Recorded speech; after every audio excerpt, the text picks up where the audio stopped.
ನಾನು ಅವರನ್ನು parliamentary committee ಹತ್ರ ಹೋದೆ, ನಾನು ಅವ್ರ ಹತ್ರ ಕೂತಿದ್ರು. ಏನಣ್ಣ ಇದು ಒಂದೇ ಹಿಂಗಂತೆ. ಅಲ್ಲ ನಾ ದೇವನಹಳ್ಳಿ ನಮ್ಮ ಕರ್ನಾಟಕದ ರೈತರು, ನೀವು ಮಾಜಿ ಪ್ರಧಾನಿಗಳು ಅವ್ರ ಹೋರಾಟದಲ್ಲಿ ಕೂತಿದ್ದೀರಿ, ನೀವೇನಾದ್ರು ಹೇಳ್ಬೇಕಲ್ಲ. ಹೇಳೋಣ. ಹಿಂದ್ಗಡೆ ಒಂದು ಫೋನು, ಅಣ್ಣ ಮನೆಗೆ ಬರ್ತಾರಂತೆ. ಎದ್ದು ನಡ್ಕೊಂಡು ಹೋಗ್ತಾ ಇದ್ರು ರೀ. ಯಾರ ಕಡೆ ನೋಡೋಣ? ದೇವೇಗೌಡರು ನಮ್ಮನ್ನು ಜನರಿಗೋಸ್ಕರ ಕೆಲಸ ಮಾಡ್ತಾರಾ? ಇನ್ನೊಂದು ಪಕ್ಷದವ್ರು ಕೆಲಸ ಮಾಡ್ತಾರಾ? ಸಿದ್ದರಾಮಯ್ಯವ್ರು ಕೆಲಸ ಮಾಡ್ತಾರಾ? ಕೊನೆಗೂ ನಮ್ಮನ್ನು ರಸ್ತೆಗೆ ಬಿಡುತ್ತಾನೆ.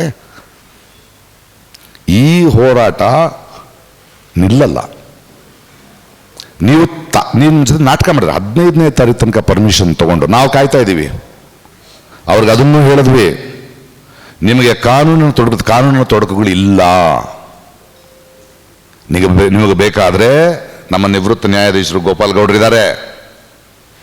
ಬೆಂಗಾಲ್ನಲ್ಲಿ ಅವರು ನ್ಯಾಯಾಧೀಶರಾಗಿದ್ದಾಗ 1,000 ಎಕರೆ ಭೂಮಿಯನ್ನು ಒಂದು ಸರ್ಕಾರ ಆಕ್ರಮ ಮಾಡಿದ್ರೆ ಅದನ್ನು ಬಿಡಿಸಿದವರು.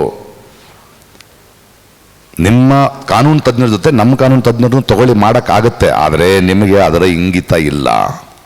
ನಿನ್ನೆ ಇನ್ನೊಂದು ನಾಟಕ ಮಾಡ್ತಿದ್ದಾರೆ.